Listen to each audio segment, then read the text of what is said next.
Triss chooses to go outside of Chicago because A, she feels like it's in her destiny, and B, Chicago can't offer her what it used to be able to offer her. She doesn't have family anymore. Her brother betrayed her.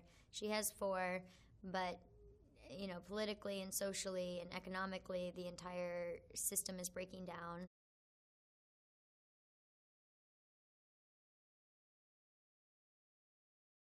It's a completely different organism. It has its own political leaders. It's a full-blown running society.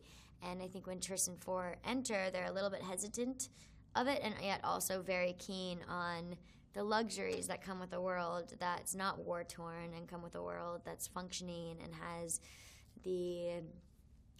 access to things that they didn't have access to in Chicago.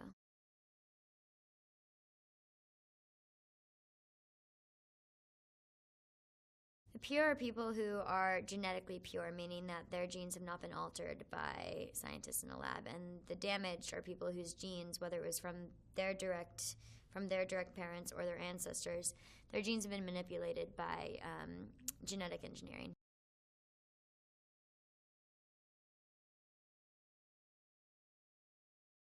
This movie is interesting because Triss and Four both go their own directions, and they're very much sort of out of contact and out of communication with one another. Triss is up in the bureau with David, and Four is on the floor in the fringe with the military of the bureau.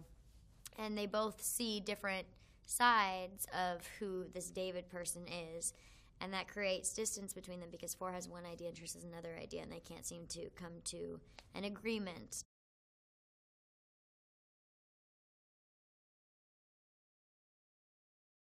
The new cast, it was really exciting. I had a lot of scenes with Bill Skarsgård, who's incredibly talented, and he has sort of this really great old soul, classic way about him for being so young. And Nadia Hilker, who's very mysterious and beautiful and incredibly talented as well. And then Andy Bean, who plays Ramit, who's sort of, you can't quite tell any of these new characters whether they're good or guys or bad guys, whether they're an antagonist or protagonist.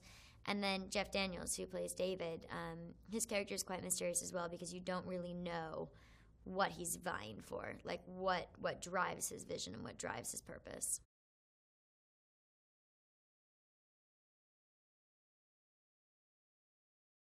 Audiences can expect just as much action as they've seen in Divergent and Insurgent. The opening of this film is quite large in scope and in range. You see the characters going over the wall, and that's a large running sequence. And the action of getting up and over the wall and then rock climbing back down the bottom of it and exploring the fringe.